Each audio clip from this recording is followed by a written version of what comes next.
তুমি সৃষ্টির সবই, তুমি মাহবুব খুদা শাহিদ ও জাহান, তুমি মাহবুব খুদা শাহিদ ও জাহান। আমার ঈমান আমার দীন আমার জান, আমার ঈমান আমার দীন আমার জান, আমার ঈমান আমার দীন আমার জান, আমার ঈমান আমার দীন আমার জান। আসসালামু আলাইকুম ওয়া রাহমাতুল্লাহি ওয়া বারাকাতুহু। এই পর্যায়ে আপনাদের সামনে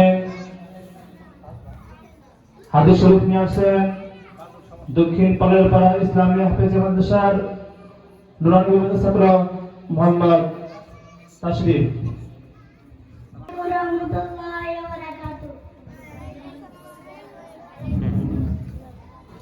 এক নম্বর হাদিস শরীফ আখলিতিনাকা এথিকাল আমল করে।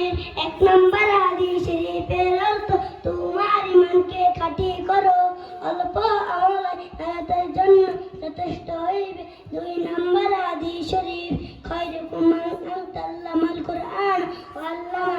দুই নম্বর হাদিস শরীফের অর্থ তোমাদের মধ্যে সর্বোত্তম ওই ব্যক্তি যিনি কোরআন শিক্ষা করে এবং শিক্ষা দেয়। তিন নম্বর হাদিস শরীফ তালাবুল ইলমি ফারিদাতুন আলা কুল্লি মুসলিম। তিন নম্বর হাদিস শরীফের অর্থ তিনি ইলম তলব করেন প্রত্যেক মুসলমানের উপর ফরজ। চার নম্বর হাদিস শরীফ আত-তুহুর শাতরুল ঈমান। পাঁচ নম্বর হাদিস শরীফ চার নম্বর হাদিস শরীফের অর্থ পবিত্রতা ঈমানের অঙ্গ। পাঁচ নম্বর হাদিস শরীফ মিফতাহুল জান্নাতিস সালাহ। পাঁচ নম্বর হাদিস শরীফের অর্থ নামাজ বেহেশতের চাবি। ছয় নম্বর হাদিস শরীফ আউয়ালু মা হাসাবু বিল আবদু ইয়াউমাল কিয়ামাতিস সালাহ।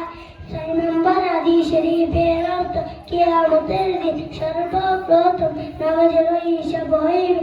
সাত নম্বর হাদিস শরীফ ফাদুল আলিম আলাল আলিম কাফাদিলি আদানাকুম। সাত নম্বর হাদিস শরীফের অর্থ তোমাদের মধ্যে সর্বাপেক্ষা ছোট হইতে